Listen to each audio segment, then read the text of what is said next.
అందరికీ నమస్తే అండి. సో ల్యాండ్ టైటిలింగ్ యాక్ట్ గత వారం రోజుల నుంచి కూడా రాష్ట్ర రాజకీయాలను మలుపు తిప్పుతున్న ఒక చట్టం, ఒక వివాదాస్పదమైన అంశం. దీనిలో వైఎస్ఆర్ కాంగ్రెస్ పార్టీ ఆత్మరక్షణలో పడిపోయింది. నేను చెప్తున్నాను కదా, గత 5 సంవత్సరాలుగా ఏ ఇష్యూలో కూడా వైసీపీ ఆత్మరక్షణలో పడలా. చివరికి ఆధారాలతో సహా దొరికిపోయిన వైఎస్ వివేకానంద రెడ్డి గారి కేసులో కూడా వైసీపీ ఆత్మరక్షణలో పడలా. వాళ్ళు కాన్ఫిడెంట్గానే ఎదుర్కొన్నారు. ఏదో అబద్ధాలు చెప్పి ఏదో ఒకటి చెప్పి ఎదుర్కొన్నారు. చాలా అంశాల్లో డాక్టర్ సుధాకర్ గారి కేసు కావచ్చు, అలాగే అంటే ఈ అప్పుల విషయంలో కావచ్చు, అమరావతి రాజధానిని నాశనం చేసే విషయంలో, అంటే అనేక విషయాల్లో ప్రభుత్వం మీద వచ్చిన వ్యతిరేకత, అనేక విషయాల్లో అనేక వ్యతిరేక అంశాలను వాళ్ళు బలవంతంగా సమర్థవంతంగా ఎదుర్కొన్నారు. అటాక్ మోడ్లోకి వెళ్ళారు ప్రతిపక్షాల మీదకి. కానీ మొదటిసారిగా ల్యాండ్ టైటిలింగ్ యాక్ట్, భూ యాజమాన్య హక్కు చట్టం మీద మాత్రం వైసీపీ డిఫెన్స్లో పడిపోయింది, ఆత్మరక్షణలో పడిపోయింది.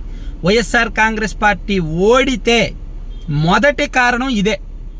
యాక్చువల్లీ మొదటి కారణం రాజధాని అంశం ఉంది, మెగా డిఎస్సి ఇవ్వలేదు కాబట్టి అది ఉంది, జాబ్ క్యాలెండర్స్ ఇవ్వలేదు కాబట్టి అది ఉంది, డెవలప్మెంట్ లేదు కాబట్టి అది ఉంది, చాలా ఉన్నాయి. కానీ ఇప్పుడు అవన్నీ, ఆ వ్యతిరేకతలన్నీ పక్కకి వెళ్ళిపోయినాయి. వైసీపీ మీద ఈ 5 ఏళ్లలో ఉన్న వ్యతిరేక అంశాలన్నీ పక్కకి వెళ్ళిపోయి ల్యాండ్ టైటిలింగ్ యాక్ట్ మీద మాత్రమే వ్యతిరేకత ఎక్కువైంది, బూచిగా ఉంది, వైసీపీ పట్ల బూచిగా మారింది. ఎందుకు నేను ఇలా చెప్పగలనంటే, నేను రాయలసీమ ప్రాంతంలో సీఎం జగన్మోహన్ రెడ్డి గారి సొంత ప్రాంతంలో పర్యటిస్తున్నా. ఇదిగోండి, ఈవెన్ ఈరోజు కూడా నేను కడపలో ఉన్నా. మీరు నా వెనక ఇటు ఉన్న స్టాట్యూ చూస్తే అర్థమవుద్ది, అలాగే ఇక్కడ ఉన్న ఇది చూసినా అర్థమవుద్ది నేను కడపలో ఏ సెంటర్లో ఉన్నాను అనేది. కడప నడిబొడ్డులో సెంటర్లో ఉన్నా నేను. కడప, రాయచోటి, పొంగనూరు, పీలేరు, పలమనేరు, పూతలపట్టు, వైసీపీకి స్ట్రాంగ్ హోల్డ్ ఉన్న చాలా ప్రాంతాల్లో సాధారణ పొలాల్లోకి వెళ్ళి సాధారణ రైతులతో మాట్లాడా, భూములున్న పెద్ద పెద్ద భూస్వాములతో మాట్లాడా, చిన్న సన్నకారు రైతులతో మాట్లాడా, ఒక 3-4 సెంట్లు స్థలం ఉన్న వాళ్ళతో మాట్లాడా. చాలామందితో మాట్లాడితే ల్యాండ్ టైటిలింగ్ యాక్ట్ విషయంలో కొంతమందికి మాకు తెలియదు అన్నారు. ఆ యాక్ట్ గురించి తెలియని వాళ్ళు వైసీపీని ఏమీ అనట్లా. కానీ ఆ యాక్ట్ గురించి తెలిసిన వాళ్ళు మాత్రం వైసీపీని తిడుతున్నారు, చాలా దారుణంగా తిడుతున్నారు. అసలు అది ఎందుకు తీసుకురావాలి? వైఎస్ఆర్ కాంగ్రెస్ పార్టీ వాళ్ళు చెప్తున్నారు అది మేము తీసుకురాలేదు, బీజేపీ వాళ్ళు తెచ్చారు, నీతి ఆయోగ్ ఇచ్చింది, మాకు సంబంధం లేదు అని చెప్తున్నారు. సజ్జల రామకృష్ణారెడ్డి గారేమో అది బీజేపీ తెచ్చింది అంటారు. ధర్మాన ప్రసాదరావు గారేమో మనం ఇంకా అమలు చేయలేదు కదా అంటారు. ఒక్కొక్కరు ఒక్కోలాగా దాన్ని డిఫెండ్ చేస్తున్నారు. కానీ గ్రామీణ ప్రాంతాల్లో ఆ చట్టం గురించి కాస్త అవగాహన ఉన్న అది వ్యతిరేక అవగాహనగానే ఉంది, వ్యతిరేకంగానే మాట్లాడుతున్నారు, యాక్సెప్ట్ చేయడం లేదు. అసలు ల్యాండ్ టైటిలింగ్ యాక్ట్ ఎందుకు తీసుకురావాలి, అలా తీసుకురావాల్సిన అవసరం ఏముంది అని చాలా ఇబ్బందికరంగా ఉందన్నమాట. సో ల్యాండ్ టైటిలింగ్ యాక్ట్ అనేది వైఎస్ఆర్ కాంగ్రెస్ పార్టీకి ఒక రకంగా ఆ పార్టీ ఓటమికి ప్రధాన కారణం కాబోతోందని నేను చెప్పగలను. సో దాన్ని ప్రతిపక్షాలు జనంలోకి తీసుకెళ్లడంలో సక్సెస్ అయ్యాయి.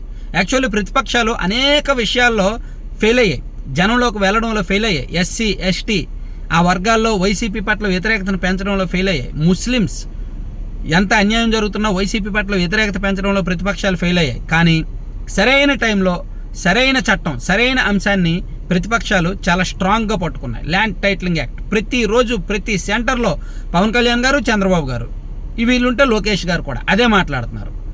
మన భూమి మీద, మీ భూమి మీద జగన్మోహన్ రెడ్డి గారి పెత్తనం ఏంటి, మీ భూమి పట్టా మీద ఆయన పేరేంటి, ఆయన ఫోటోలు ఏంటి, అంటే మీ భూములు ఆయన కొట్టేస్తాడు, మీ భూములు ఆయన తాకట్టు పెట్టేస్తాడు. చాలా సింపుల్గా అర్థమయ్యేలా చెప్పడంలో సక్సెస్ అయ్యారు. సో అందుకే land titling act YSR Congress పార్టీకి చాలా ఇబ్బందికరంగా మారింది. గ్రౌండ్లో చాలా నెగిటివ్ ఉంది. ల్యాండ్ టైటిలింగ్ యాక్ట్ విషయంలో చాలా నెగిటివ్ ఉంది గ్రౌండ్లో. నేను దాదాపుగా ఇదే అంశం మీద ఒక 280 మందితో మాట్లాడితే అందులో దాదాపుగా 110 మంది మాకు తెలియదండి, ఆ చట్టం ఏంటో మాకు తెలియదు అన్నారు. మరి గ్రామీణ ప్రాంతాల్లో తెలియదు కదా. మిగిలిన వాళ్ళు 170 మంది ఎస్ మాకు తెలుసు ఆ చట్టం, వైసీపీ వాళ్ళే తీసుకొచ్చారు, అది చాలా తప్పు, మాకు జగన్మోహన్ రెడ్డి గారు అంటే ఇష్టం, మేము ఆయనకు ఓటేస్తాం, ఓటేయాలనుకున్నాం, గత ఎన్నికల్లో వేశాం, ఆ పార్టీ తరపున తిరిగాం, కానీ ఆ చట్టం ఎందుకు తెచ్చాడు ఆయన, ఆ చట్టం తేవాల్సిన అవసరం ఏముంది? సో అందుకే ఇప్పుడు గ్రామంలో ఓటు వేయని అంటున్నారు, మేము వేస్తాం, మాకంటే అభిమానం జగన్మోహన్ రెడ్డి గారు అంటే, కానీ మా ఊర్లో వేయని అంటున్నారు అని వైసీపీ నాయకులు చెప్తున్నారు. సో అలా ఉందన్నమాట పరిస్థితి. ఆ చట్టం ఎంత వ్యతిరేకత తీసుకొచ్చిందనేది చూడండి.